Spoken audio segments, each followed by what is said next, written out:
ये दो जादुई चीज़ें हैं। सबसे पहली चीज़ लहसुन, जिसे इंग्लिश में गार्लिक कहते हैं, और दूसरा गुड़, जिसे जगेरी कहा जाता है। लहसुन और गुड़ का ताकतवर इम्तिजाज, लहसुन को हम सिर्फ जायका बढ़ाने के लिए इस्तेमाल करते हैं, लेकिन हकीकत में ये एक कुदरती एंटीबायोटिक है।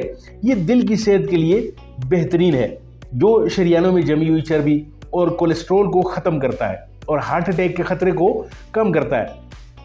दूसरी तरफ गुड़, जिसे हम एक मीठी ग़िज़ा समझकर अक्सर नज़रअंदाज करते हैं, दरअसल कुदरती तौर पर एक ताकत का और एक क़ुव्वत का एक ख़जाना है।